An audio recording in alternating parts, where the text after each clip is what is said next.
Salam mähriban watandaşlar. Bugün size şunki jenayetkär toparın, yani yurdumuzda bir kanun eýele oturan, özlerini hökümet diýip arkada diýip ýören jenayetçilaryň aýaklary bolup hyzmat etýän bir gatlak, yani bir şahslar barada maglumat bermekçi. Bular kimler? Mysal üçin ýurdun içinden gelýän maglumatlara görä bular döwletiň hasabyna bir topor ofisler binalary öz içinde ähli zatlary mutuna peýdalanyp, yani belki bularyň içinde awtomobilleri, öýleri, ýene-de sanasaň birnäçe döwletiň hasabyna ýaşap, şu özlerini deputat diýip şu wezipeli adamlaryň çünki eýleýän wezipeleri hem şu şahslar barada biraz maglumat vermekçi. Bu şahslar kimler diýsek, häzir biz sizi şu şahslar bilen tanyş etmekçi. Bular kimler? Bular rejimiň aýakda durmak üçin köp işler alyp baran, yani esasy şolaryň aýaklary diýsegem ýalňyş bolmasa gerek.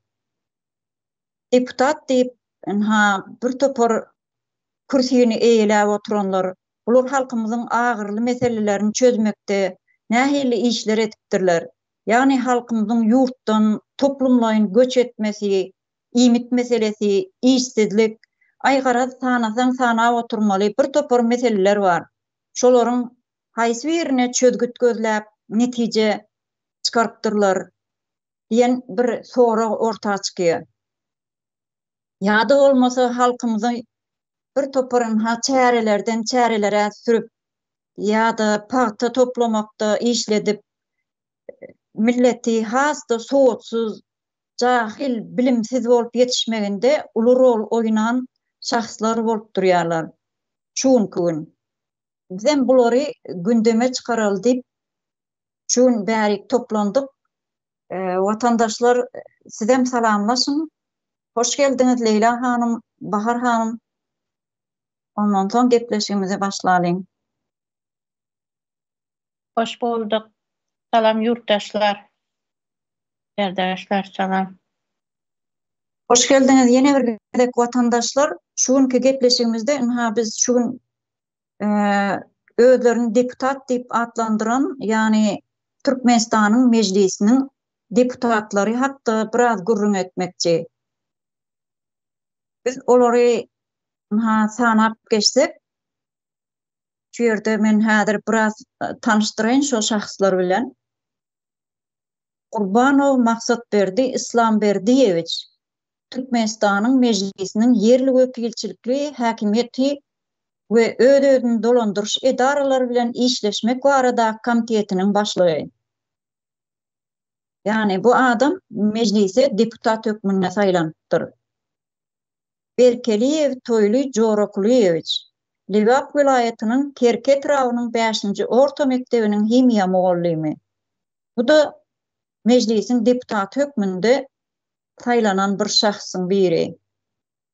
Çariýew Arslan Meredowich, Türkmenistan Döwlet Täjirçilik Bankynyň Pendi şahançasynda sanly bank tehnologiýasy we awtomatizasiýa bölüminiň esasy hünärmeni. Bu şahsam deputat hökmüne saýlanan adam. Durdiýew Gurbanow Arazowich, Daşyz vilayat häkimliginiň işgärler, geňeşlikler we häkimligiň edaralarynyň işini utgaşdyrjy bölüminiň baş hünärmeni. Bu da mejlisiň deputaty. Durdiýew Serdar Gulmuhammedowich, Türkmenistanyň mejlisiniň yerli wekilçilikli häkimiýet we öz-özüni dolandyryş edaralary bilen işleşmek barada komitetiniň agzasy. Bu adamam mejlisiň deputaty. Dosmedow Merdan Hudaýberdiýewich, Türkmenistan Demokratik Partiýasynyň Liwap vilayat çärji etrap komitetiniň partiýa guramaçysy. Hangeldiýew Arazmurat, Daşyz şäheriniň arasdaçylyk we keserleriň ýaýramagyna garşy görüşmek gullugynyň başlygy. Bu adamın Daşoz vilayetinden saylanan meclisin deputatı. Hökmünde berde görkezipdir. İşanlıyev Resul Gurbanguliyeviç, Türkmenistan'ın Demokratik Partiyasının Ahal Vilayet Komitetinin başlığı. Kanjano Atamurat Otuzbayeviç, Daşoz vilayetinin boldumsaz etraf hakimliğinin işgärleri we yerli ödödüňi dolandyrış edaralary bilen işleşmek boýunça bölüminiň baş hünärmeni. Mattiyev Eziz Niyaz Gurbanoviç, Balkan Gäme Guruluş we Awatlaş zawody açyk görnüşli paýdarlar jemgyýetiniň baş injener orunmasary. Baş injeneriniň orunmasary. Mehmedo Döwranoğlu, Türkmenistanyň Injener Tehnik we Ulug Kommunikasiýalary Institutunyň guruluşy kafedrasynyň mugallimi. Bular meclisin deputatlary. Örayev Mevlam, Ahal vilayetiniň Akbuğday etrawynyň 17-nji orta mekdebiniň müdiri.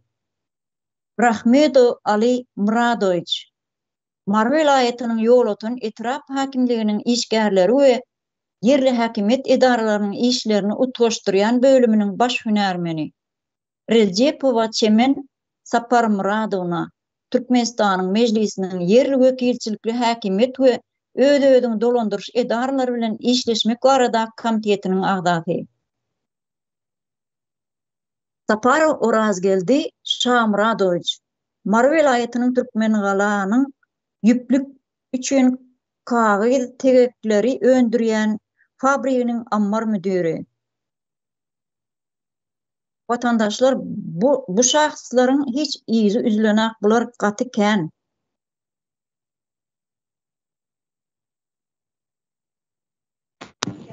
Indi şu ýerde vatandaşlar bunu näçe uzatsaň uzaldy oturmaly. Eger deputatlar şu hökümete kanuny hökümet diýen bolsalar, halkyň ýagdaýyny dile getirmän guramaçylykly terror toporuna şäriklik edip durlar. Sebäbi bu döwlet deputatlaryň ähli hak hukuklaryny goraýar we el degrilmezligini üpçün edýärkä Muhamma bizi gorkuzdy diýmekleri yalan bolýar. Egerde bu hökümete kanun däl diýen bolsalar, islendik ýol bilen islese anonim bilgi bilen istese öz YouTube kanallaryny açyp kesini çykaryp bilerdiler diýen soralar kän orta çykýar. Hormatly vatandaşlar, ine biz bulardan hasap soramaly diýen düşünje de orta çykýar şu ýerde. Bular meclise nähili ýol bilen getirilipdirler, ýagny nähili meseleler çözüpdirler mecliste. Hökümetiň muht aýlykdan peýdalanyp, belki bularyň öýleri bardyr, belki bularyň gaty kän emläkleri bardyr döwletiň hasabyna. Ýöne bir tarapyna seretseň, bular näme hökümet şeýle döwletden muht peýdalanyp oturup halkymyza bir näme peýdaly iş etipdir diýen sonra orta çykýar. Leyla hanım size söz gözegini bereyli. Üstüne. Bolady sağ bolun. Indi bu deputat degeniňiz bize hiç eşitken emesmiz. Deputat ba, ýene bir zat ba dep. Bu Türkiýede ýürseň ine, Türkiýede saýlaw bolady-ko, saýlawda şunday nälerinem saýlap geçedi ekenler. Deputat ýenedan muhtar her hili nälerini şundylanam saýlaýdy ekenler. Bizlerde hundyçy zat ýok. Diňe prezident saýladylar, başga saýlagenler hem ýok bu prezident degenni. Özleri saýlap oturupdy. Hemmeçkem. Odam özlerini bakbetine, hiç halkını bakbetine emas. Osun men aýtjakym berde deputat diýeniňiz no iş bejermeli o, neşetmeli. No näse ba wezipesi indi deputat diýende menimçe halkyna bir iş görsetmeli, ahir taşawuzniki bolsa taşawuza yol uzatip ya bir qurilishlarni, maktablarni bir ta'minlab, onu düzatla bilen parta, sarta, doskalar bilen ya bo'lmasa perdeleri bilen şu iş kılıp remontlary bilen şunday zatlar bilen şug'ullanmaly emasmi? Deputat diýen o iş etmeli özü. Bizernikinde hiç yok ondaýçy zat. Bizler görmedik. Ya bir yol uzatilganini görmedik, ya bir köçelerini bir arastalanganını görmedik. Men Taşolda yaşayman. Tup dispanser banisanı musurları şavatını boyuna döküler edevelle. Hazıram şundindir belkim. Dökülmeden gömüledi. Ne kazıp gömülerdi. Ne için deputatçılarını gözlemesmeke sanıstansa dismi yağı sağlıklı mı korucu ministerligi mi? Yine bu yerde Leyla Hanım Yankaydanım şu Daşoğlu şäheriniň arastaçylyk we kesellerin ýaýramagına garşy görüşmek gullugynyň başlygymış. Han Geldip Araz Murat. Ana Han şu näme iş etdir? Dogry sen bella otyrsyň ne? Sen aýdyp oturan ine Ola hiç katı ana top dispanser banisany näse musurlary şu kazıp gömülerdi. Ne için şuna karamagan şu? Ne için şu adam karamagan? Musur maşine gelip koyup musura yükle berse bolar edi şu musurlarını. Ana vördedem yine dağın balnoylarını ağzından çıkan makrota, sakrotaları, şprisleri, opşum yukunuşlu kesel boğandan son şunu vöre taşıgandan son yukadan hır adamlara şu kesel. Doğru mu? O başkaları yukadı şu yukunuş. Şunu näsene qarydığın adam bolsa, nöçü şuna qaramagan şu adam? Men hiç işitmeýän men şunday adam barlygyny. Hiç görmedim. Kim saylapdyr onu? Kim halk saylapmy? Kim saylapdyr? O da belli däl. Aytamam ki hiç özlerini özleri seyliydi koyadı bula. Bulanıki dım aňsatgyna. Ine misal üçün prezidentimiz de atalı oğul oturup aldı. Sanı basaldamı yok. İkiden emme zat. Prezidentlerimiz hem ikkiden bop giteverdi. Belki muğlaram ikkidendir. Sağlık neleri ikkidendir. Bir saat mesela bir saat edip işlerini etilmegen işlerinde sağlık nelerine qarıydı dep şunday etip koygandırlar. Lekin hiç sanı basaldamı yok bulanı. Hiç göze görüneden iş etkenleri yok bula. Halka hizmet etmek için koyulgan bolsa, hiç hizmet etmediler. Halkını kayta yep yumurmak bilen bulanı işi. Onu şu için koygan desen doğru geledi. Bu vazifalerde. Deputat sağlıkını başnäse ministerligi dep. Onu şula sağlıklı saklaş ministerligi emas, sağlıkını kayta beter etip kesel etiş ministerligi dep koymalı olanı. Başka görün yok. Ana olsun magazillere barsan, magazillerde sıroku ötken zatlarına satadılar. Kanı şuna sanıstansa? Hiç görmegen men sanıstansa. Men tup dispanser banisada işlegenimde sanıstansa gelerdi. Olsun ay geldi sanıstansadan adam geldi dediler. Şu darvazadan girgen yerinde, zabordan girgen yerinde ona pıl koluna kıstıradılar da şörden kaytar vererdiler. Bize görgen emesmiz. O pıl için geledi o hemmeçken. Bula hemmeçki aytamam ki halkını yep yumurmak için de. Onu şurada pılını kimden çöpleydiler? Başlıkның kisesinden çıkmıydı o pıl. Ya savxozның kisesinden çıkmıydı.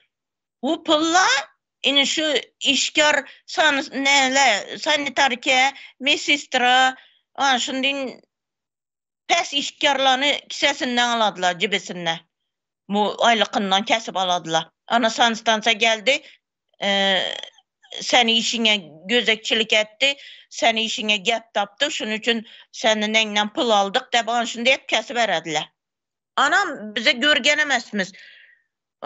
Osunam magazinde de yağı komşumuzun balası yazdı, atravlenya boldu. Yaş çağala köp atravlenya boldu bir yıl.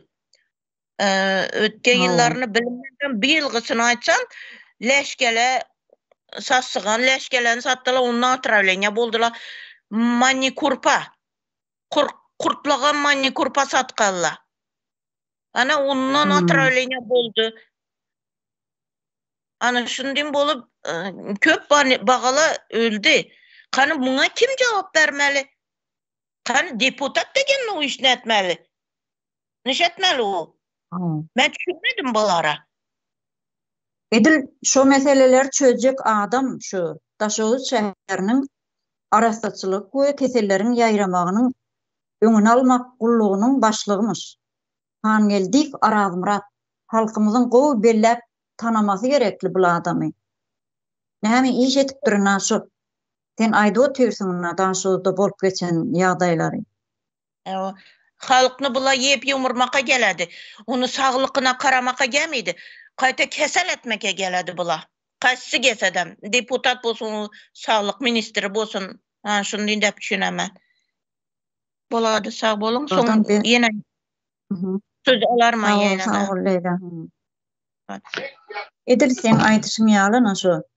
Durdiýew Gurbanyç Arazoviç Daşoğlu vilayet häkimliginiň işgärler we geňeşlikler we häkimligiň edaralarynyň işini utgaşdyrjy bölüminiň baş hünärmendi diýe. Bu da şu meclise deputat hökmünde görkezlen adamlaryň biri. Bu näme iş etip durýan Daşoğlu şäherinde şu dispenseriň hapalaryny hemme zadyny ýola dökülýän olsa bu adam näme iş etipdir halka peýdaly. O zatlar gören akmy. Bu adamam halkymyzyň gowy bellemegi, gowy aşagyny çyzyp bu adamy entek bularyň profillerini, bularyň dolu bilgilerini biz ortağa çykarmaly. Leyla hanım. Nireden näme üçin bular meclise kim saýlapdyr bulary deputat hökmünde? Şu ýerde ýene dowam etsek, İşanguliyev Resul Gurbanguliyeviç Türkmenistan Demokratik Partiýasynyň Ahal Welayet Komitetiniň başlygy. Komitet degen indi komitet varmış. Aýdy. Komitet degen o iş etmeli. Oğan komitet bizere noga gerek? Özü yıkılgan ýagdaýda durupdy halk. Ine misal üçün men bir ýylysy nege bardım? Künjara almaka bardım. Künjara şolka geler edi, mallarımız bar edi. Şunda künjara şolka almaka barsam maşin dökýatır künjarany. Adamlar üstüne yapışıp, üstüne çıkıp basa bas öle künjaranyň teýinde kagany kaýsy, üstünde kagany kaýsy, bir-birsini üstüne ýykylyp, nätip şunda ettirip harap bolup ýatypdy. Ana şunday wagtynda geledi da men sürete çürtürpmaýyndy bulany. Osu meni kolumdan telefonunu aldı bu. Sen dedi nege çıkarajaksan? YouTube'a çıkarajaksan, ýene bir ýere çıkarajaksan, başa daşary ýurta çıkar berjeksen bizeni halkymyzyny dep meni kolumdan telefonunu alady, karaň. Ondan noga korkady bula? Götte açılışından korkadymy ýa? Bu sen dedim meni telefonu alıp durganymy nereden gördün dedim. Nöçe sen bunu ne tutursan dedim. Bulanı görmeyin durupmysan üstüne emir ýatganlaryny, bulan şätip ýatganlaryny görmeyin durupmysan. Meni telefonu alıp durganymy görüp dursan bulanı ne görmisen dedim.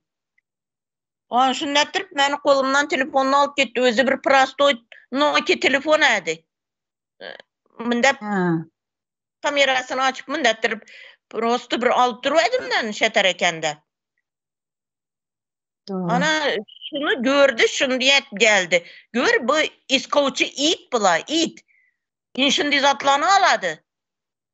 Bu halkının da üstüne bastırılıp yatkallarını, birbirine girip yatkallarına mıydı? Indi deputat degen no iş beçerdi. Biz yani yollarımız astın üstünde esti bela. Yollardan maşin yürse Aşkabat'ın yolu. Aşkabat'a getadigan yolla. Doğru cehenneme aparadı seni. Hiçbir doğru düzgün yolda yürüyülmezsen. Ona kim karamalı? Deputat bir heytüytte yol başçılık etmeli mi? Deputat degen bir neçik zat özü? Adam mekan o. Adam bolsa şu zatlara karamalı ahir. Doğru aýdýaňyz, Leyla hanım. Ne? Bulardan bir kasap soramalı, bir. Kim soruydu? Kim soruydu ondan? Devlet yok bolsa kim soruydu? Halk mı soruydu? Halk Halk soradı. üstüne ya. Elbette halk soradı. Ben telefonu alıp durgan diye bastırıp dese üstüne. Halk olsun nereden soruydu? Yine halk oturadı. Ne? Beni çok makan yılan 1000 yıl yaşasın de. Ha şunu deyin. Bula özü ne emez. Deputat degen zat yok. Dine haram kulunu ayakları bula.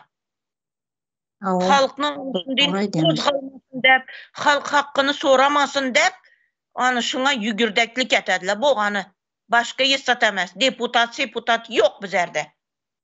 Sağlık ministerlerim yok bizerde. Hiç kim yok. Bu olsa barlıqını görsetsin. Kana üzetsinler, yollarını üzetsinler, mekteplerini remont etsinler. Anşun nelerini, banisalarını, deverek değişini üzetsinler. Tut dispanser banisa, bir argı 19. əsrdən kalıp yatırgan banisa bolsa gerek şu. Hiç üzetilmedi. Şunu üzetip olmayı mı? Deputat deyen şun adam karamaz mı? Sağlıkını saklaş ministri bilen. Şunu aytayım dedim. Boladı ajakanla yine koşaman ali. Sağ olun. Men şu yerde yine de biraz şu şahslan adlarını okap geçeyin dedim. Teyit ve Bahar Hocamradovna, Türkmenistan'ın meclisinin ılım bilim medeniyet ve yaşlar siyaset varada komitetinin başlığı. Bu da meclisin deputatı. Avdiyev Orazdurdi Avdiyeviç, Türkmenistan'ın meclisinin ılım bilim medeniyet ve yaşlar siyaset varada komitetinin ağası. Anna Mano Akmehmet Halmuhammedoviç, Aşgabat şäheriniň matematika we informatika derslerini çuňlaşdyryp öwredýän ýürüteleşdirilen 30-njy orta mektebiniň müdiriniň wezipesini wagtlaýan ýerine ýetirji. Abaýew Baýmurat Ata-Annaýewiç, Türkmenistanyň mejlisiniň ılym bilim medeniýet we ýaşlar siýasaty barada komitetiniň agzasy. Karagulowa Maral Atamradowna, Mar welaýatynyň Baýramaly Tranyň 20-nji orta mektebiniň türkmen dili we edebiýaty mugallymy. Gurbanmuradow Allamrat Geldimradowyç, Mar welaýatynyň Türkmengaly Tranyň 11-nji orta mektebiniň müdiri. Happaýew Döwran Atajanowyç, Mar welaýatynyň wekil wazir Tranyň 23-nji orta mektebiniň müdiri. Haýtjanow Yeňiş Sultanmuradowyç, Daşoz welaýatynyň Göröwli Tranyň 38-nji orta mektebiniň müdiri. Peziyev Amanyeldi Kerimguliýewiç, Lewap welaýatynyň häkimliginiň ýerli ykdysadyýetyň ösüş we söwda, tiýahatçylyk we telekeçiligi ulaşdyrjy bölüminiň baş hünärmeni.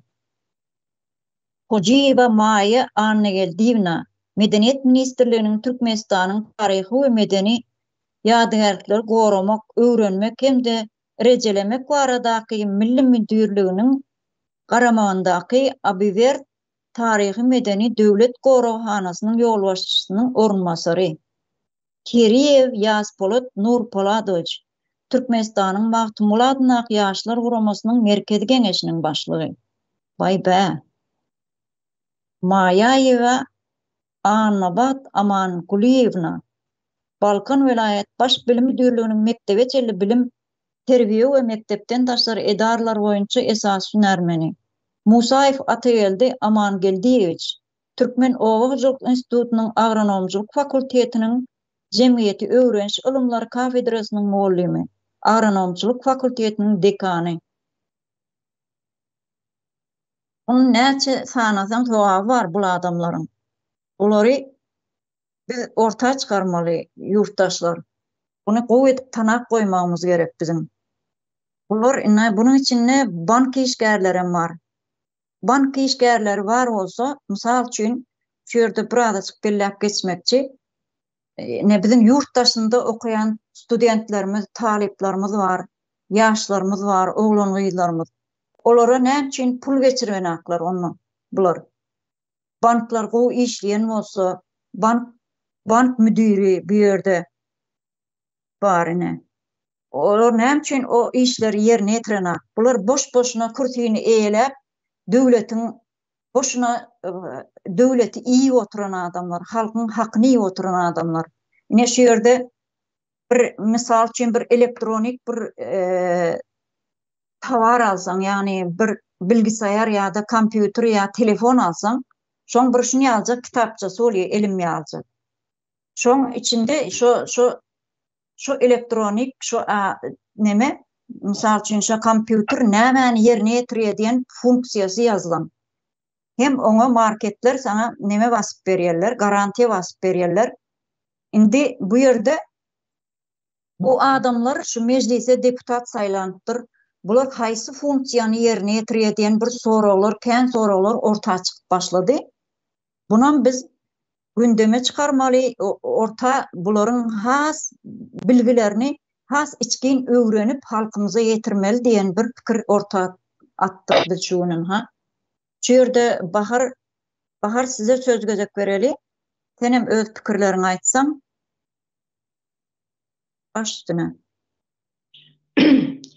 Salam ildeşler, yurttaşlarım. Yani başında salamlaşmadım da. O internetim.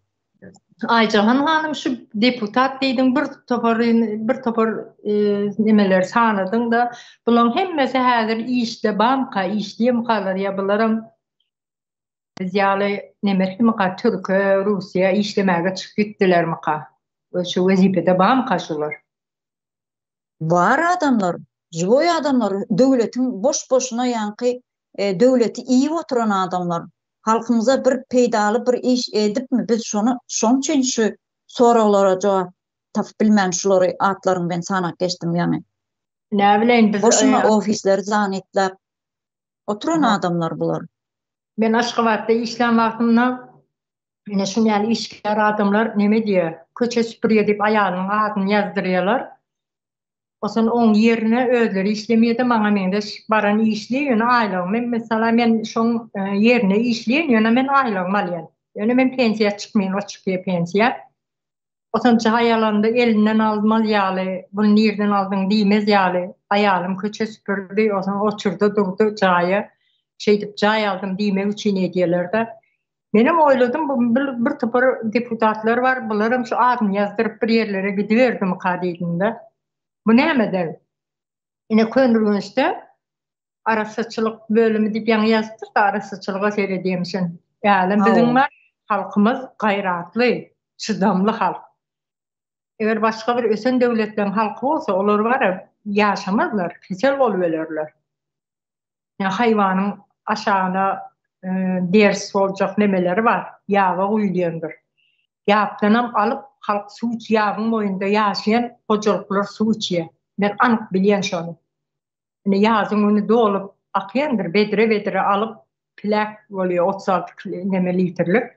Ana şuna dolduruyorlar. Ondan sonra durlonu yiyip duruyor. Ondan sonra durlonda çay içiyorlar.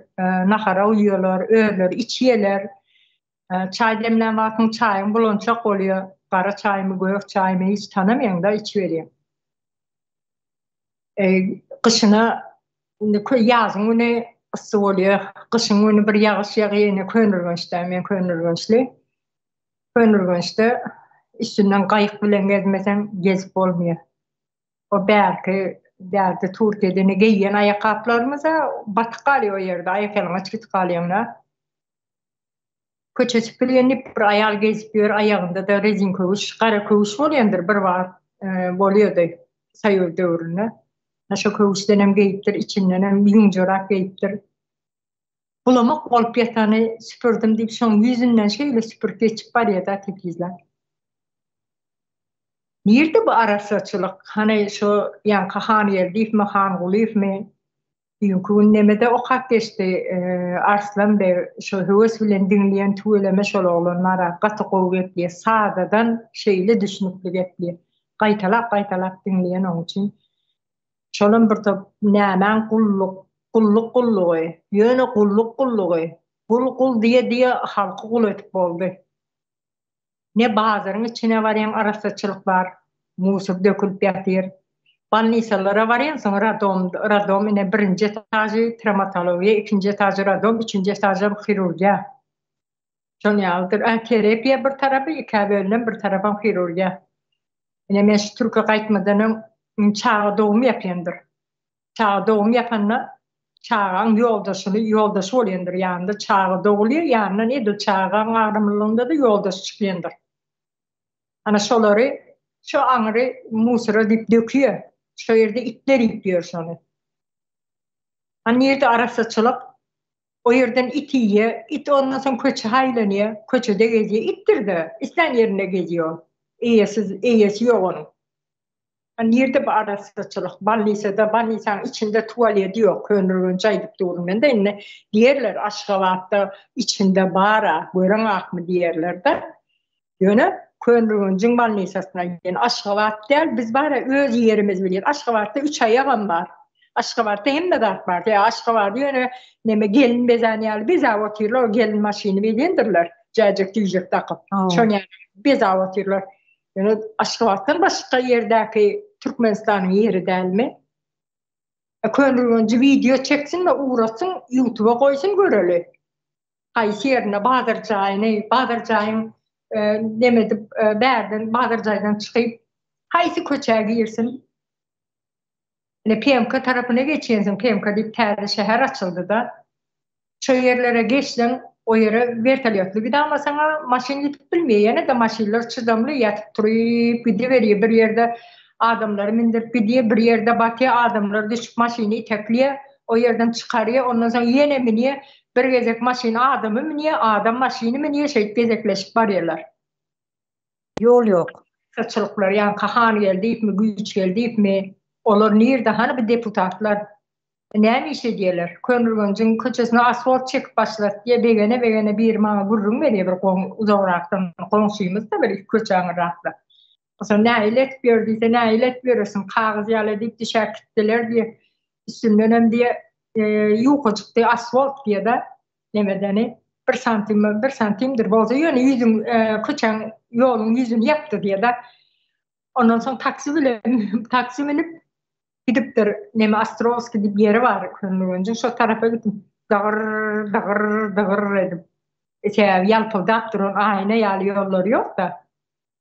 Ne için edilmiyor zaten? Han deputatların yerde deputat demek halk vekili, halkın arzını yerine getirmeli. Nerede ne için o ofis bir yerde bir ofis nemede oturuyorlar, tutup oturuyorlar, meşgul edip. Etsinler halkın haysı hakkını nemetipdi. Yine o yerlere gidiyensin. O yerlere hiç men aytmayın onu var. Ayıp oturmak gerekmeyene Könürgün şehir diyeldi. Şondan aytıp vereyim. 3. mektep deyip mektebine gireyim. 1. mektep deyip mektebi vardır. 3'e geçmeyken birden başlayınlar. O mektep yıkıldı. Yöne hal 1. mektebin adıdır. 1. mektep deyip gepleyelim. O yer kavun bazar olup iş var. Onun video çekecek olanı ne için video çeken sen surata düşürüyorsun deyip yakalap, kovalap aylanpıyor polisiye. Ya polisiye bulur adamı korumak için mi ya adamı kovalamak için mi? Bu haysi yerde varsın ya. Şu yerde de polisiye var da bir zat olsa imdat deysen deri olmak senin yanına gelir. Dokumentimiz yok kaçak istiyoruz. Yolda polisiye görsem yine trafik polisi diye biz nemede orsun Orsun yörelgesi bilen gay diýerler. Hälim şu gay adı galmady, orsa aşyklar. Ne polisiýalar hemmesem näme jelladydyr halkyň bir dat bar sorap bilmersiň. Deri üstüne äşemlerler. Ýöne şu ýerde bilmedik ýeriň baryp haýsy polisiýadan bar sorap, sen üstüne hüjüm etdir ona, deri ýol tarif eder. Ýöne bizde şo zat ýok. Näme polisiýa näme bir topar bir sürü polisler bar. Ola näme gerek? Halky gorumasa näme gerek? Bize terörist ýok, näme ýok. Asuda bizim asmanymız bar. Asuda hemme ýeriňe asman asuda. Ukrainada ýene näme uşwatdy şuwatda Russiýa bilen asmanda seret asuda. Ine Israil bilen Gaza, Lübnan olary ýerde söwüş wagtdy. Al asmanda seret asmanda Izrail'e ajdarha seyredip durana ya bulut durana asmanı arası solarına bizde yöne bomba yok. Bizim bombamız teröristimiz mehemeler, polisler. Hazır imodan bir video uğrasa erkiş olardım çağırıp o yere varıp ay bir zata kol çektirip neme diye cinayet etmeye yakın diye da şu mene dünyatla oturdum şolanlar nemesen yatlasım gelmiyor sözlerinin haramzadaların. Ola devletin başına bir devlet bolsun, halkım bolsun. Dik geldiler mi? Ya da devletin başına geçeyin de bir yerinin gazını hemme zatını orsa vereyin. Diýmäge geldiler mi? Men geleyin de Türkmenistan başına men geçeyin olsam bol size gaz vereceğiz diye Putin'e söz verip geldim. Kurban olayım. O oğluma prezidentliğe yaramıyor onun var. Ne gepi var. Bäri gelende de nira vardı bir yere vardı. Şonun demesine izlasım gelmiyor. Onu koyuptırlar havara bir izladım da. Ağzını eline alın zaten bir de işlep koyuyor. O yerde medeniyetli olamaz orada. Medeniyet mi sen ağzının bir de işlep o yerde koydun onu. Bir gece Türkiye gelende de nemeden soruyor Erdoğan'ın iyi biçkin ne geldi? İyi biçkin uğraşacak mı sen Türkmenistan'la? O zaman 3. mektebe girdim. Şimdi 1. mektep yok dedim da. Benim çalım çarşıdayım burada başlayacak olsam da kaharım eliyete yani Türkmenistan'a haysi yerinden tutsan kopup eline gelip dur. Henlen çörek ne oluyor? Hem yaşıl olup hem yeri henlese tutsan elime kopup geliyemdir. Birem küfep üstüme neme diyemdir. Tozun neme tutuyemdir burnunu. Şon yalı oldu. 3. mektebe girip görsen var Pahirhana. Tuvalete ol anırda. Yağış yağıyor, o tuvalete gidilen yolda asfalt yok. Ondan sonra çağlar ne etmeli ya? Yaşlılar ya pampers mi giymeli? Ne video çekip uğraşırlar ya da şu yerde Türkmenistan'da 3. mektep gül yapacak. Asmanım arası oturdu deyip şu yerin video çeksin de hükümet var olsa şu yerde. Deputat var olsa, köylünün başında bir oturan bir samsık var olsa, birazcık akıllı olsa çeksin şu yerini koyuversin. Ben başka adını soramayın naşam. Tuvalete gidenler o yerde yol yok, yer. Yağış yağsa da ayağı batıyor. Çağla, ullara, eyder beyder geçer ya da ayaklarını birbirine sıkıştırıp tuvalete girmeye saklanır. Yani küçük çağlar ne etmeli? Balağına mı siymeli? Ne Bahadır Cay'dan çıkıp 360'a taraf yolu gidilendir. Geliye yolu öğürlen yeri şu yerleri yörer yalda. Bahadır Cay'ın o hiç yerim yörer yalda değil de idil şu yeri kayık koymaz şu yere. Kayık koysa hakiki oluyor. Sonra bir iksananın eline karmagan verse otursunlar günü bilen deputat, iksan deputatı koymalı karmak kurup otursunlar bağlı koyurlar. Şonu yalı, şonu için ben soradım da deputat diyen zat bağ mı? Ya bunlarım adı vardı, özü yok, Türk'e zaten işlemeye gittiler mi kadiki? Ben 57 yaşadım, 11 yılım Türkiye'de geçiyorum. Bir geceden ben Türkmenistan'a gitmedim şu yerde. Ecem öldü, dedem öldü, ulu ayaldığım öldü, ben cenazelere gitmedim. Hani hükümet, ne için biz cenazamıza gidebilmeyiz? Ne için şu yerde mecliste sen gepleyen halkın yaldayını, Şu yerde sen aýtmaly bir zat gymmatmy, arzanmy, ýokmy, näme ýokmy? Ýok halk dawalışmalydyr. Meclisim hem şu yerde karar almaly, bir zatlar geplemeli, halkyň ýagdaýyny düşündirmeli. Näme üçin Türkiýe gitdiler? Bularyň enesi ölýär, atasy ölýär. Näme üçin arkaýyn gelip, arkaýyn gidip bilenak? Näme üçin millet wekilleri, deputatlar şolary geplenaklar? Näme üçin? Aeroportdan aňyry gidip bilmeýän çykjak bolsaňam her hille bahana bilen o oturan özüni o ýerde Hudaý makamly otur. Haýsy ýurtda bar şo? Ine Özbegistanlar şu ýerden deport bolup gidýändirler. Ýakalanyp gidýärler, deport bolmajak bolup jezasyny ödýüm Özbegistan urýandadyr, deport urmaýar. Ýöne Türkmenistan urýar. Daha şu bilen Aşgabatyň içine girjek bolsaňam näme geçen ýaly bir viza zatly bolmalymy bilmeýän. Ýet bilmersiň, arkaýyn sen Aşgabat men paýtagtym diýip arkaýyn gezip bilmeýän. Derek tutup alýar, näme üçin geldiň bar ýerine. Näme Aşgabat bizim ýerimizdämi? Näme üçin şu zatlar deputatlar aýtmaýar? Daha şuwuz gündeme getirmeýär. Çärçew, şolar näme üçin Aşgabatda arkaýyn gelip bilmeýärler? Näme üçin halk şu ýerde iş ýok hiç il. Häzir ama Aşgabatda inşaatlara giderler. 4 aýda 5 aýda biz orada aýlyk berýärdik diýerler. Kwartiralar ýaman gymmat diýer. Ben ogluma da aýtdym. Aşgabatda gidip işlejekdi da barınça güýmeni berdiýsen kwartira birinciden gymmat diýe o ýerde o işleýän oglanlar hem aýdypdyr, gelme bizar diýipdir. Şu deme işte aýly 3 aýdan 4 aýdan doğrudan 1 aýlyk berýär. Akalan aýlar nirde? Hani millet wekilleri, hani deputatlar nirede? Näme üçin halkyň çyksyn men millet wekili bolsam da deputat millet wekili diýip agymy öwrendir. Aýlanjak men köçe. Kimiň ýagdaýy pes? Nirde kanalizasiýa ýok. Näme üçin bu siryaşyklar şeýle düzelden özüni düzeltişdirjek? Bolmaýan bir zat gerekmi? Sen o ýerde meclise näme üçin girýän? Näme üçin ýygnaklarda geplemäni oturýarlar? Barya bir bloknotam elini aly ýaşyl bloknot ýazyp durlar. O ýerde näme ýazypdy, surat çekdiňmi?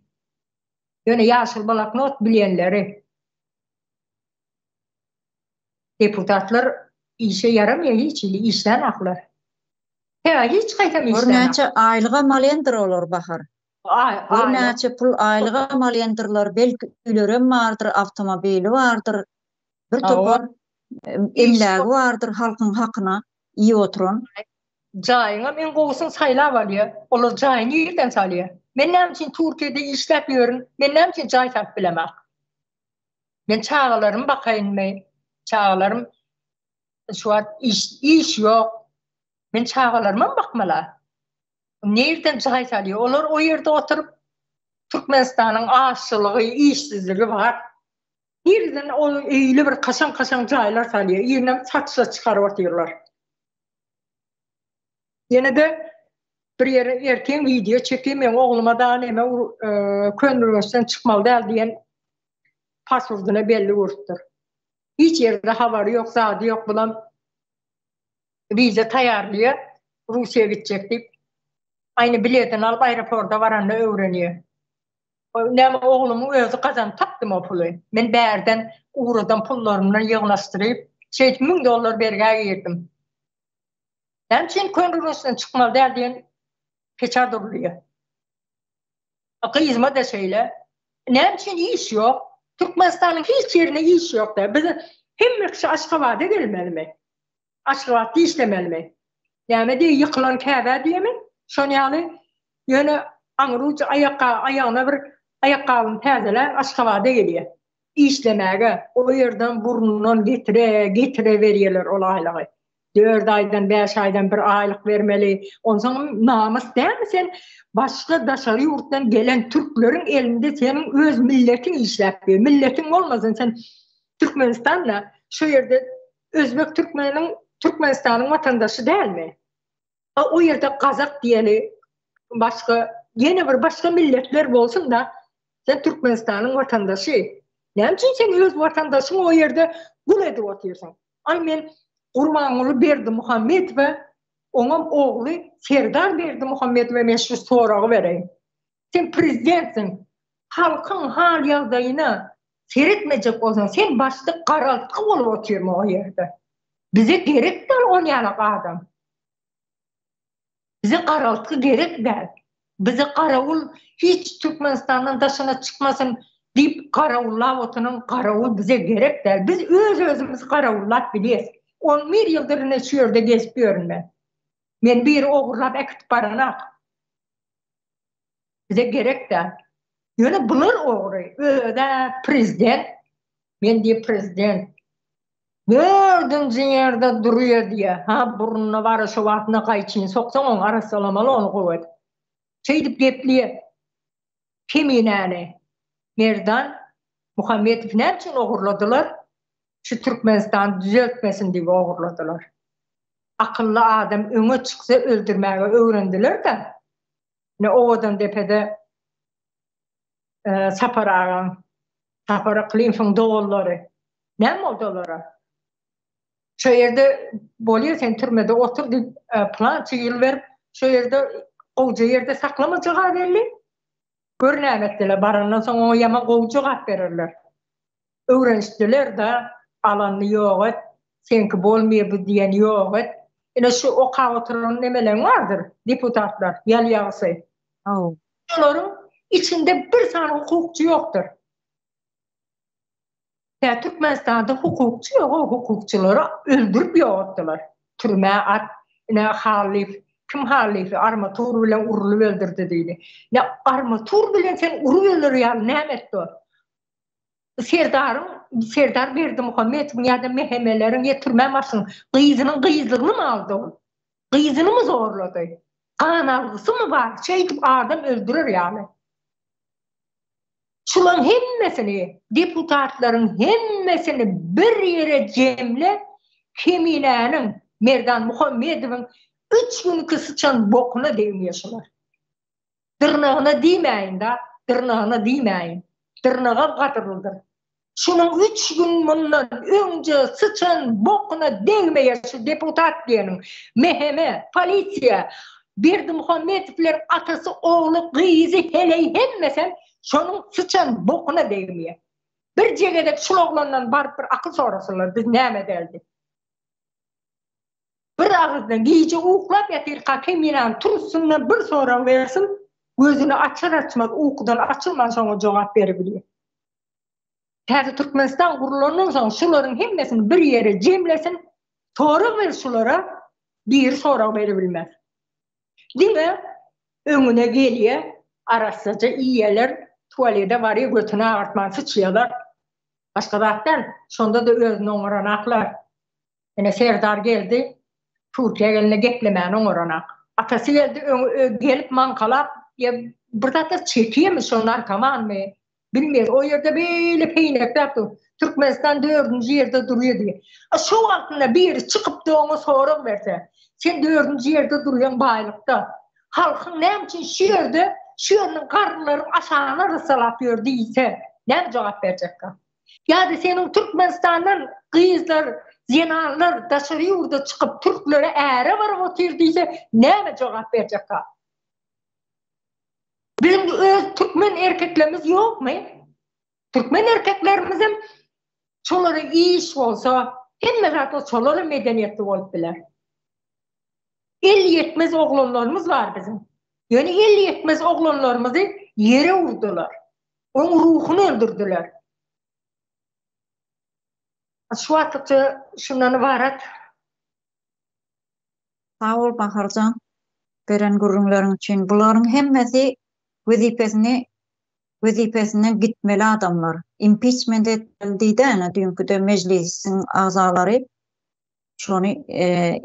şu hakta karar kabul edeceklerinde onlar vazifesinden gitmeli adamlar. Vazifeni boşaltmalı adamlar deyip düşünüyoruz biz. Jörde Leyla Hanım fikirlerini açsın. Başına Leyla Hanım fikirlerin. Polat sağ bolun. Bir azgana koşup öteyim, benim vaktimiz kalmasın. Yana deputatını nesine aytında, deputat nuzata karamalı.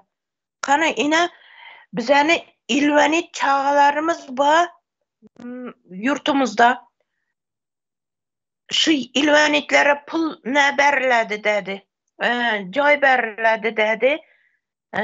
Kanı neçe yıldan beri 9 yıl boldu o gapını çıkkanlar. Lekin hali joy berilmedi. Aylıkı, pensiya mi? Ne o beredik o ilvanitlere?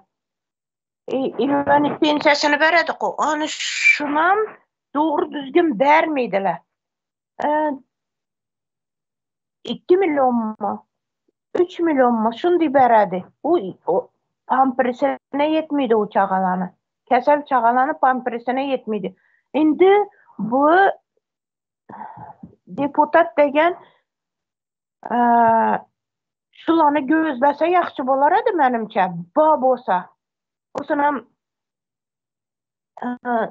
ilvaniklere berilecek joyunu polislere beripdi. O küçüklere beripdiler ahir. Akçar teyitlere. Ne üçün şulara beredi?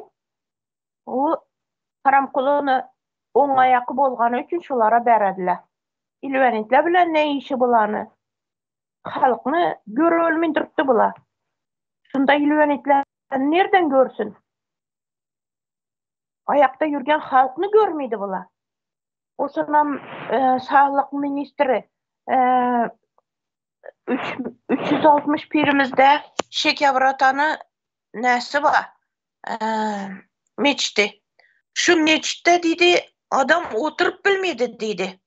Yağı gallarını teyine çellim tahta bit basıp gitken dedi.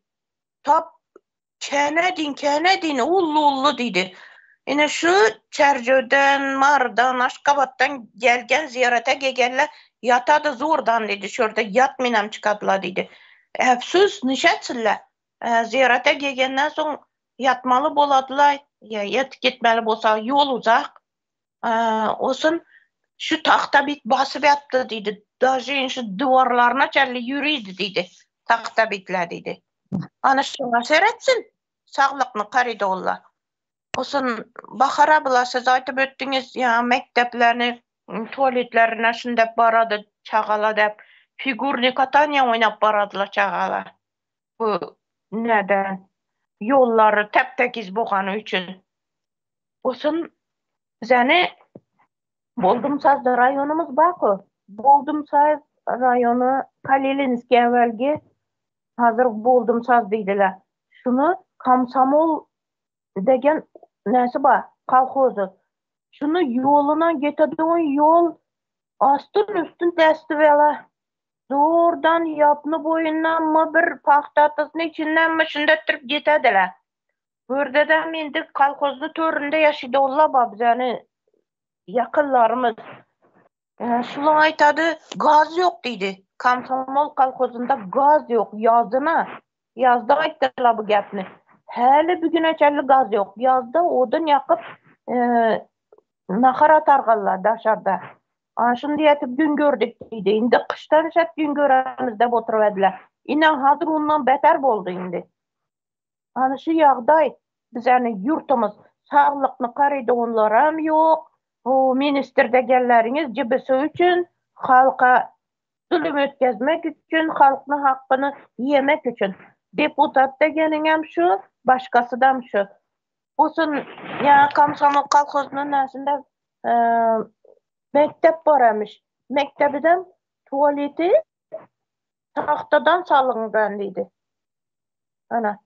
Buna da ya bakara bulan aytkanın din tuvaletine barın çelli çağala figurunu katanya bilen baradı. Yağış yağsa, altı damcı yağış düşse yürgü dinemez dedi.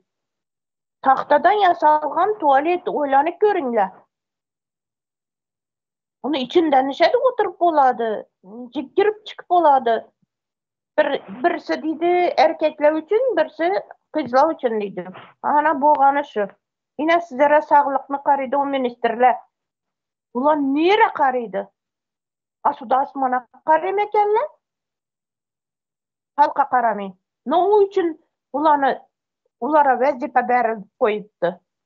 Ulara ne için ne pul tölenedi eken? Aylık alıp oturgandırlar. Kokunu bulsun. Şu halkyň haqqy bulara hokuny bolsun. An şunu aýtyn dedim. Sag bolun. Sağ olun Leyla hanım. Ne şu yerde bir topar yani tuvaletler diýdiňiz de Türkmenistanyň 4 bir ýanynda şeýle tuvaletler onu hemmesi mektepler hem başga ýerli köpçülik ýerler hem jemgyýetçilik ýerlerine de şeýle tuvaletler. Şu tuvaletleri de ösüp ulan çağalar näme iş etip biler ertir. Bu ýerde niýeni de ağzıňyzy doldurup çiğşirip boş gürläningden milletin garny doýanak da şu Kazak garyndaşlarymyzyň bir sözü var. Söz bizden bir cız biz diye. Onu senin şu boş gürläningden hiç halkyň asla garny doýmaýar. Telewizionyada çıkıp yalan indi ona halkyň hiç bir inanıp oturanagandy. O yalanyňyz bilen indi gitjek ýeriňiz ýok ýa. Gitjek udaga gitmeýärler indi. Ýa boşap galan binalar, boşap galan owalar, hazina, banklar, ählisi boşap galan. Yurt gurap ýatan bir baglar, elhenç bir görüntüler halkymyzyň şu yurtdan gaçyp gitmäne mejbur bolýarlar. Sebäbi iýmit ýok, çörek ýok. Ondan soň bu deputatlar nereden ortağa çykdy? Bu deputatlar kimin hakyna ýaşap otyr?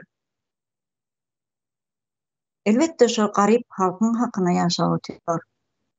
Onu yurttaşlar bunu entem biz buların dolu bilgilerini ortağa çıkarmaly.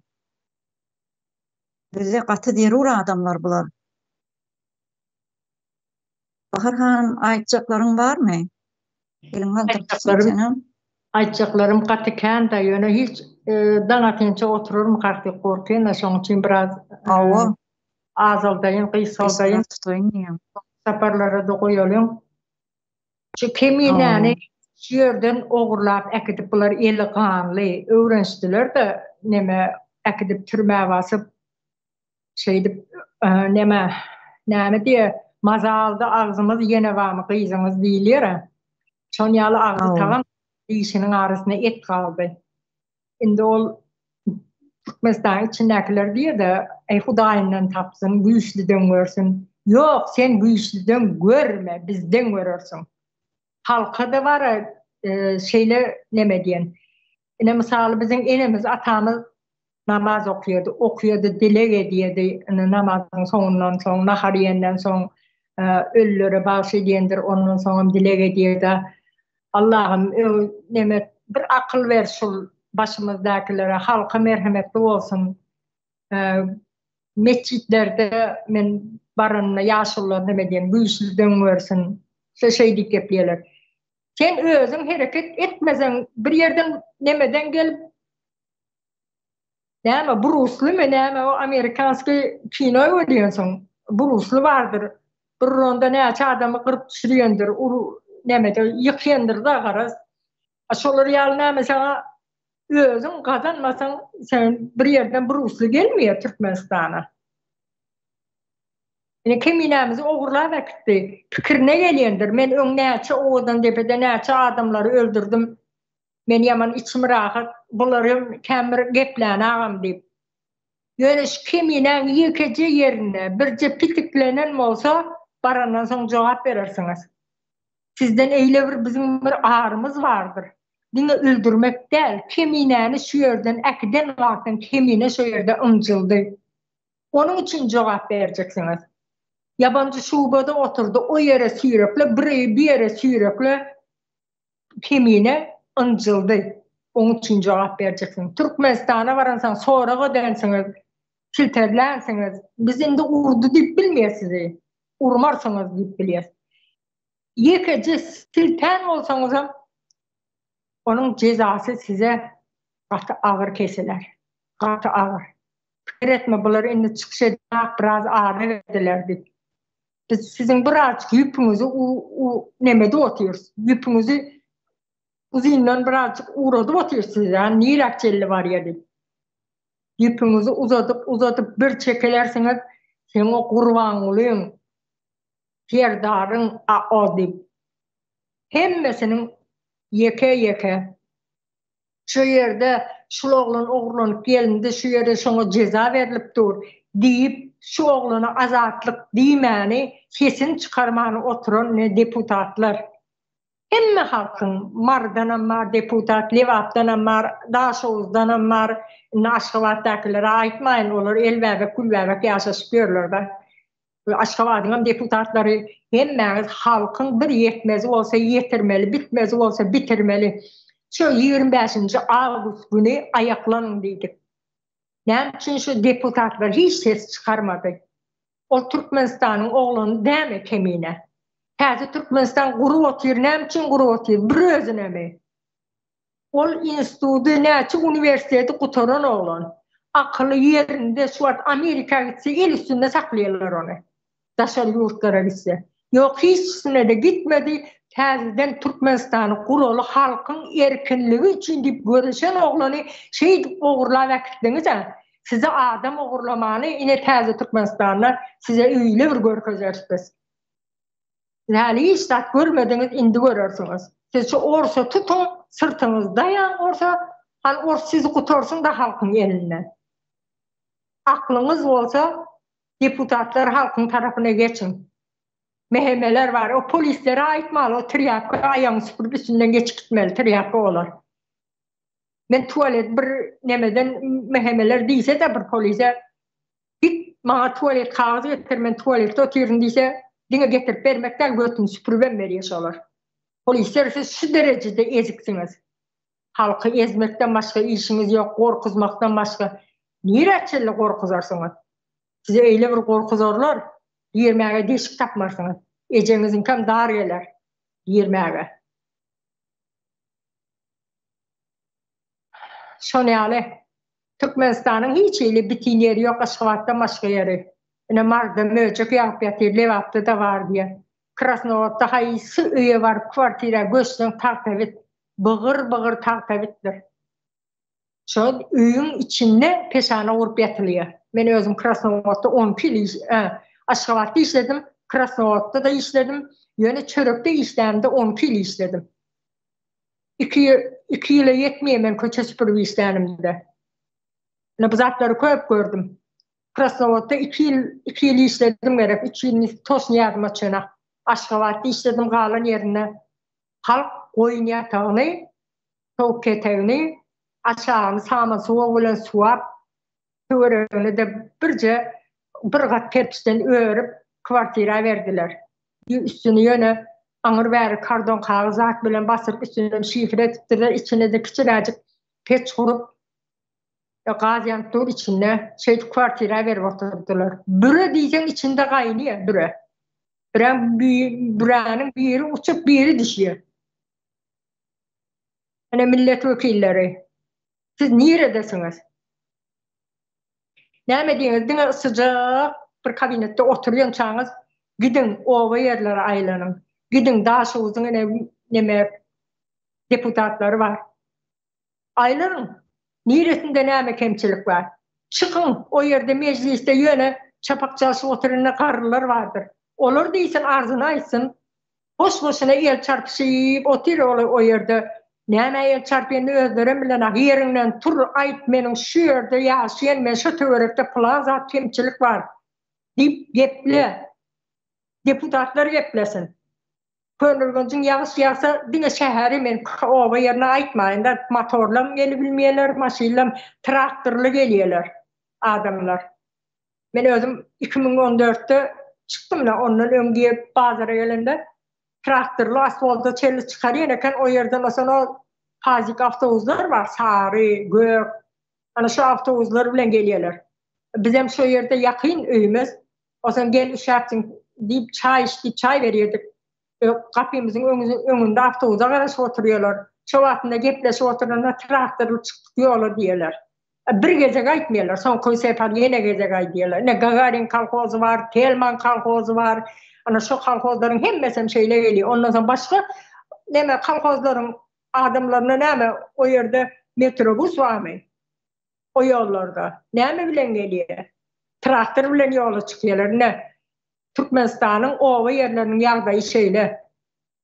Könürgünçliň köçelerine adam görür ýagdaýy. Asfalt çekemşiler, kağız ýaly ýokajyk. Akalan nirde satýarlar. Ýol bejerýänler şoň ullary satýar. Men özüm diýdim-de bir maşin diýdim, şundan demesek zawodundan getirenle biz pulunu төлesek getirsek diýip şey diýseler, näme onu getirip diýdi, o yerden alıp diýdi, düşäp goýber o ýere diýip şey diýdiler. Şo wagtynda 500 manatmy şolar ýalakdy, 5.000 manat däldi, o wagtynda 5.000 manat aýlyk ýokdy. 500 manat diýdi gerek şonu var ha. Bir maşyny şeýtip satýar. Bäri asfalda diýip getirýär. Ýöne men öňünden çykaýdy, 500 manat berjek, maňa berseň oşuny zaboryň içine çöjek diýdim, maňa berýär. Eger ti saňa berýär. Oson o ýerde asfalt mı çekip boljak? Hani milletvekilleri nirde bular? Deputatlar nirede? Bular ýaly deputatlar gerek däl, bize musur gerek däl. Türkmenistanyň içine ýaly gerek däl. Halkyň arkasynda durmayan deputatam gerek däl, bize mühemmesem gerek däl, polisi hiç gerek däl. Ne täze Türkmenistan gurulsun, polis gerek däl bize. Biz özümüzi gorap bilýär, häzirim özümüzi gorap ýörse. Bir gelip bizi gorýarmy? Süleyman Tursunbaýy öldürdüler ha. Haýsy polis gelip gorady. Näme etip barýan? Muny elinden sürep ekiden wagtynda bir durup, muny nire etip barýan diýip elinden tutdumy şol oglany? Bir çempion oğlan, o da gorulmaly oğlan. Türkmenistanyň geljegi. Türkmenistanyň goňjy. Olar ýalak oglany edip ýetişdirmek ansatmy? Kimini ýaly oglany näçe ýylda ýetişer şunu ýaly oglany? Milletvekillerin hemmesini goý şunu kimine bilýänini bilýärlermi? Biz gepler edip ilkiden çıkış edende sakavlap, dilimiz tutulup, Türkmenistan'da ezilip geldik ha. Geplemeni bilmeyedik. Kimine güler yüz bilen, yumuşacık karakteri bilen, şey edip bize öğretti. Kimine köp sağ olsun, kimine var ha, yekece bir enen oğlu değil. Bütün enelerin oğludur. Türkmenistan'ın oğlu. Aklın öýjübi. Gaýgysy Atabaýewiň, Nedirbaý Aýtakowyň dowamydyr kimine. Kimine yekece bir elinde girsinler şolar. Ondan soň deputaty da galmaz bularyň, ministri de galmaz bularyň. Hemmesiniň eli var. Geplemeni kesin çykarman durdular dämi? Diýmek, şolaryň eli var. Şolar isliye, şol oglanyň şey dip içeri alınmasyny, ceza çekmesini isliyeler. Şoň üçin ses çykarmıyor. 25. Agust günü ayaklanın. Hemen Türkmenistan'ın halkının ayaklı günüdür değildi. Kimini için ayaklanın ne için çıkış ettiler. Başka kıyvatlar olsa dinliyor. Yine şunun hem mesela polisiye mehemeleri olsun. Men çıkış edeni men üyme var yere, çağlarıma azar bir yere. Hem için kimini için ayaklanın diyenle onu dinlemediler. Balyalağın dinlediler. Balya atacak. Yöne işine gelmiyor. Yok atacak onların fikri. Yöne biz kiminemizi yok ettirmeyiz. Kimine bizim başımızın tecidir, bizim çağımızdır. Kimine Gaýgy Atabaýewiň Nedirbaý Aýtakowyň dowamydyr. Biz şoň arkasynda, kiminemiziň arkasynda, kimine diýsek kim kadip ağzyna siňek gondurup, 2 siňek ýerim 3 bolup gidip oturmasyn şu Türkmenistanyň başyndaky oturan triapkalaryň. Kimine Merdan Muhammedowdir, siziň eliňizdäki. Şol oglanyň iki tar saçy gymyldasyn. Ondan soň bizden siziň çekçekleriniz var. Öldürmer, sizi öldür diýip ýalbararsyňyz. Oňa eden jyzanyň siz çağalaryňyzdan çekdirer size. Diýjeklerim şundan ibaret. Sağ ol Baharcan. Ha şu Merdany kän agdap geçdiň da, şu Türkmenistan jinayatkar terror toporunyň alyp barýan türkmen halkyna garşy jinayatçylykly hereketler var. Şolar doğrulugyny goldayan, kanuny bolmayan bir döwlet sirrini daşary ýurt guramalaryna satyp, insan gaçakçylygyny gizi alyp barýan Türkmenistanyň halky üçin öňe çykan bir aýdyň adamlary ýok etmekde tanalyan Daşary işler ministri bar Reşit Meredov. Ol ha merdan üçin, ýene merdan ýalken ýitirmedilen adamlar üçin gaty jogap berer Reşit Meredov. Wagty barka impeachment etsin, işinden istifa etsin. Şu ýerde şonu belläýdi dedik biz. Ýene de şu ýerde ha biz şu kän deputat diýip özüni ortaga çykaran adamlary şuň aşağı çyzyp belledik şu ýerde. Bularyň dolu bilgilerini gene ortaga çykararys biz häli gizli gullugymyz işläp otyr, iki işläp otyr, bularyň halkyň hasabyna ýaşap mal mülk edindimi, başga bir zat edindimi, boş döwletiň puluny, halkyň hakyny ýyp oturanlar üçin gatykän jogap bermeli wagty geldinde. Hormatly watandaşlar, şunun bilen gepleşigimizi şu ýerde jemläliň, kän uzaga da çekdi boy. Sizem hoşlaşaýalyň onu hemmämiz şu ýerde watandaşlar bilen. Ýene de dowam ederiz bu gepleşigimizi. Hoşlaşaýalyň watandaşlar. Aýdyber Leyla han. Merdan Muhammedowny nöçün ogurladylar? Kim ogurlady? Kaýsy itniň artyngy aýaky bu konsul ogurlady şunu. Ýurtymyza ýöberdi, Türkmenistana. Ne sebepden ogurladylar Merdan Muhammedowny? Jogabyny berejekler. Şunu jogabyny bersinler bizlere. Bermek zorunda, şunu jogap bermek zorunda bular. Kaýsy itniň artyngy aýaky bular? Agzyna giýenini aýtyp, aýakyna giýenini basyp ýürmelimi bular? Şunu aýtdym dedim bolady. Sag bolun ýurtdaşlar, dinlegeniňiz üçin. Köp sag bolun. Gepleşiňizde çağırýanyňyz üçin köp minnetler. Sag bolun. Size de sag bolsun aýdýan, gymmatly wagtyňyzy aýryp şu öz pikirleriňizi aýdyp gelip beren gurrunlarınız üçin gaty köp sag bolsun aýdys. Bizim watandaşlarymyza sag bolsun aýdys. Geljekde ýene dowam ederiz bu gepleşiklerimizi. Hoş sag bolun watandaşlar.